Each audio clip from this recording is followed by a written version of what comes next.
Delhi Mumbai expressway देश का सबसे लंबा, सबसे महंगा और सबसे एडवांस्ड एक्सप्रेसवे होगा बनने के बाद। इसकी लंबाई 1250 किलोमीटर होगी और ये 5 स्टेट से पास करेगा: हरियाणा, राजस्थान, मध्य प्रदेश, गुजरात और महाराष्ट्र। पूरी तरह से कंट्रोल्ड एक्सेस होगा, सिर्फ रैंप से एंट्री एग्जिट होगी। 8 लेन्स का एक्सप्रेसवे होगा, 4 लेन्स एक डायरेक्शन में। देश के 2 सबसे बड़े शहरों के बीच सिर्फ 12 घंटे का समय लगेगा इसके बनने के बाद। अभी इसकी कंस्ट्रक्शन तेजी से चल रही है और 2023 तक पूरा होने की उम्मीद है।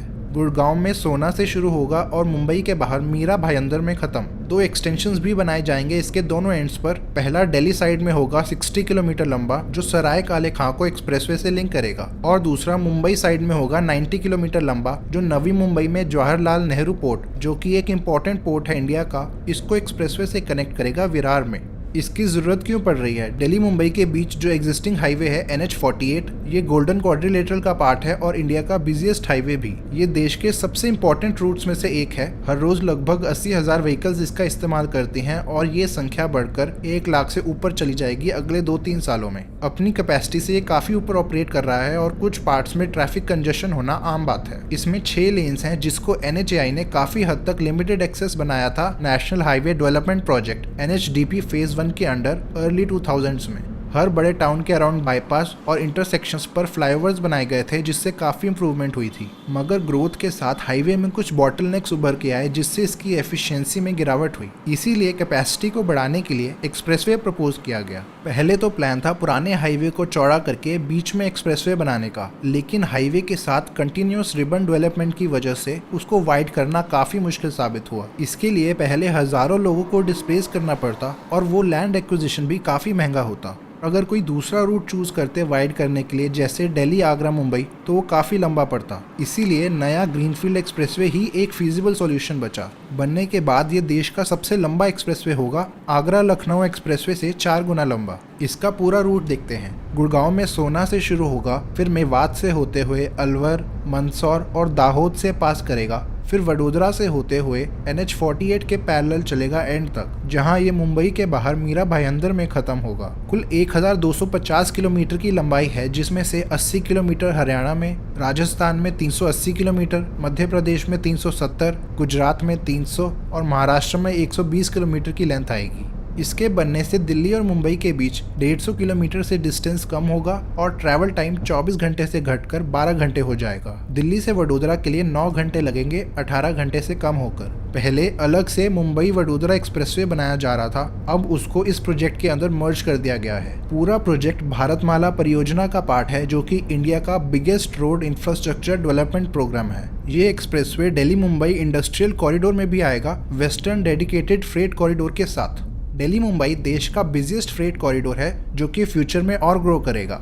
एक्सप्रेसवे 8 लेन्स का होगा, जिसमें 120 किलोमीटर पर आवर की स्पीड लिमिट रखी जाएगी। कुछ एरिया रिजर्व रखा जाएगा इसके दोनों तरफ, जिससे फ्यूचर में इसको चौड़ा किया जा सके 12 लेन्स तक ट्रैफिक ग्रोथ के हिसाब से। एक्सप्रेसवे की कॉस्ट लगभग 1 लाख करोड़ रुपए होगी, जिसमें से लगभग 60,000 करोड़ रुपए कंस्ट्रक्शन में लगेंगे और बाकी लैंड एक्विजिशन में। कंस्ट्रक्शन को 2 भागों में किया जा रहा है, पहला मुंबई वडोदरा सेक्शन और दूसरा दिल्ली वडोदरा सेक्शन। इसमें कंक्रीट पेवमेंट इस्तेमाल होगी और इसमें एसफाल्ट पेवमेंट। इसको बनाने में हाइब्रिड एन्युटी मॉडल HAM का इस्तेमाल होगा, जिसका मतलब प्रोजेक्ट की 40% फंडिंग गवर्नमेंट करेगी और बाकी 60% कॉन्ट्रैक्टर्स खुद लगाएंगे। फिर प्रोजेक्ट पूरा होने के बाद कॉन्ट्रैक्टर्स को सालाना कॉम्पनसेशन मिलेगा कुछ टाइम के लिए। इसका अमाउंट और टाइम पीरियड पहले से ही डिसाइड किया जाएगा। इसको engineering, procurement and construction EPC mode से बनाया जाएगा, जिसका मतलब कॉन्ट्रैक्टर्स के पास सारी रिस्पॉन्सिबिलिटी होगी, डिजाइनिंग से लेके कंस्ट्रक्शन तक, प्री डिटर्मिन्ड अमाउंट पर। फिर पूरा होने के बाद प्रोजेक्ट को गवर्नमेंट को सौंप दिया जाएगा। इन दोनों ही मॉडल्स में टोल गवर्नमेंट कलेक्ट करेगी, कॉन्ट्रैक्टर्स नहीं। पूरे रूट में 1000 किलोमीटर से ज़्यादा के कॉन्ट्रैक्ट्स अवार्ड हो चुके हैं और 680 किलोमीटर से ज़्यादा अभी अंडर कंस्ट्रक्शन है। 2019 में कंस्ट्रक्शन शुरू हुई थी और 2023 का टारगेट रखा गया है कंप्लीशन का। एक्सप्रेसवे के कुछ फायदे। सबसे पहला, ट्रैवल टाइम में काफ़ी इंप्रूवमेंट होगी। दिल्ली से जयपुर के लिए 1.5 घंटे का समय बचेगा, अहमदाबाद के लिए 5 घंटे, भोपाल के लिए 6, वडोदरा के लिए 9 और मुंबई के लिए 12 घंटे का समय बचेगा। कुल 12 घंटे में दिल्ली से मुंबई की यात्रा पूरी की जा सकेगी, जिसमें आज 24 घंटे से ज़्यादा समय लगता है। इससे काफ़ी इकोनॉमिक बेनिफिट्स होंगे, स्पेशली कार्गो मूवमेंट में। लॉजिस्टिक्स की कॉस्ट में 8 से 9% की कटौती होने की उम्मीद है, जिससे 1 लाख करोड़ रुपए बचा पाएंगी वो कंपनीज अगले 70-80 सालों में। टोटल 15,000 हेक्टेयर का लैंड एक्वायर किया गया है पूरे रूट के लिए। NHAI के अकॉर्डिंग अनयूज्ड और अंडर डेवलप्ड लैंड को भी इस्तेमाल किया जाएगा, जिससे यहाँ इकोनॉमिक एक्टिविटी और इंडस्ट्रियलाइजेशन बढ़ेगी, साथ में कई लोगों को एम्प्लॉयमेंट भी मिलेगी। इन एरियाज का काफ़ी लैंड एक्वायर किया जा रहा है राजस्थान और मध्य प्रदेश में। उनके हिसाब से वो लगभग 16,000 करोड़ रुपए बचा पाए हैं लैंड एक्विजिशन में, क्योंकि इन एरियाज का लैंड सस्ता होता है। एक्सप्रेसवे को बनाने में मॉडर्न टेक्निक्स जैसे एडवांस परपेचुअल पेवमेंट इस्तेमाल होगी, जिससे पेवमेंट की लाइफ बढ़ेगी और 50 साल तक कम मेंटेनेंस करनी पड़ेगी उस पर। कंस्ट्रक्शन में 5 लाख टन का स्टील इस्तेमाल होगा और 35 लाख टन का सीमेंट। पूरे रूट में क्लोज टोलिंग प्रणाली इस्तेमाल होगी, जिसमें टोल सिर्फ डिस्टेंस ट्रैवल के हिसाब से लिया जाएगा। टोल बूथ्स एंट्री एग्जिट्स पर मौजूद होंगे। NHAI के अकॉर्डिंग 73 वेसाइड अमेनिटीज बनाई जाएंगी हर 40 से 50 किलोमीटर की दूरी में। इनमें restaurants, hotels, convenience stores, petrol pumps, toilets और कई जगहों पर हेलीपैड्स भी होंगे इमरजेंसी सर्विसेज के साथ। इसके अलावा पूरे रूट में 43 इंटरचेंजेस बनाने का भी प्लान है। एक्सप्रेसवे का थोड़ा स्ट्रेच टाइगर पैसेज के बीच से होकर गुजरेगा, रणथंभौर नेशनल पार्क और Ramgarh Vishdhari wild life sanctuary में। इससे वाइल्ड लाइफ को नुकसान भी हो सकता है जब वो सेपरेट हो जाते हैं एक दूसरे से, क्योंकि उनके हैबिटेट के बीच में से रोड पास करती है। एनिमल्स को रोड क्रॉस करनी पड़ती है, जिससे एक्सीडेंट्स होने का खतरा रहता है। एक्सप्रेसवे से कम प्रॉब्लम्स हो एनिमल्स के लिए, इसलिए NHAI इन एरियाज में 8 वाइल्ड लाइफ क्रॉसिंग्स बनाएगी। इसमें 3 एनिमल अंडरपासेस और 5 एनिमल ओवरपासेस शामिल होंगे। एक्सप्रेसवे की टोटल 7 किलोमीटर कंबाइंड लेंथ पर बनेंगे। इनकी मदद से एनिमल्स एक्सप्रेसवे को आसानी से क्रॉस कर पाएंगे। हजारों पेड़ भी काटे जाएंगे, जो कि नेशनल पार्क्स के लिए बुरी खबर है। NHAI के अनुसार 15 लाख पेड़ लगाने का भी प्लान है इसके आसपास। एक्सप्रेसवे बनने से ईंधन की खपत कम होगी। NHAI ने एस्टिमेट किया है कि इससे 32 करोड़ लीटर का फ्यूल बचेगा हर साल, जिससे लगभग 85 करोड़ किलोग्राम की कार्बन डाइऑक्साइड एमिशन कम होगी। इतना एमिशन लगभग 2 करोड़ पेड़ कम कर पाते हैं।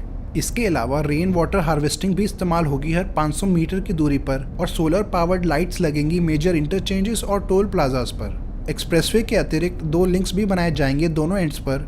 ये दोनों भी कंट्रोल्ड एक्सेस एक्सप्रेसवेज ही होंगे हाई स्पीड लिमिट्स के साथ। पहला लिंक दिल्ली साइड पर, ये दिल्ली मुंबई एक्सप्रेसवे से शुरू होगा सोहना में और दिल्ली के सराय काले खां में खत्म। 59 किलोमीटर लंबा होगा 6 लेन्स के साथ। ये सोहना में वेस्टर्न पेरिफेरल एक्सप्रेसवे से भी कनेक्ट किया जाएगा। कालिंदी बाईपास और फरीदाबाद बल्लभगढ़ बाईपास से होता हुआ जाएगा और दिल्ली में एंटर करके रिंग रोड और DND इंटरचेंज पर खत्म होगा। इसको DND के साथ इसलिए लिंक किया जाएगा ताकि ईस्ट दिल्ली और यूपी का ट्रैफिक बाईपास करे सेंट्रल दिल्ली को। 3 लेन्स की सर्विस रोड्स होंगी दोनों साइड्स पर 29 किलोमीटर के लिए फरीदाबाद तक। इसमें 18 अंडरपासेस, 9 इंटरचेंजेस और एक 7.25 किलोमीटर लंबा एलिवेटेड सेक्शन भी बनाया जाएगा।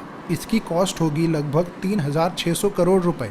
दूसरा लिंक मुंबई साइड पर बनेगा। ये होगा 91 किलोमीटर लंबा कंट्रोल्ड एक्सेस एक्सप्रेसवे विरार से जवाहरलाल नेहरू पोर्ट तक। अभी इसकी सिर्फ DPR ही तैयार हुई है, लैंड एक्विजिशन और कंस्ट्रक्शन होनी बाकी है। इसके बनने से कमर्शियल व्हीकल्स को डायरेक्ट लिंक मिल जाएगा सीधा पोर्ट तक, जो कि इंडिया का सबसे बड़ा पोर्ट है। इसके अलावा थाने और नवी मुंबई के यात्रियों को भी बाईपास मिल जाएगा मुंबई के अराउंड, जिनको दिल्ली मुंबई एक्सप्रेसवे पर जाना हो।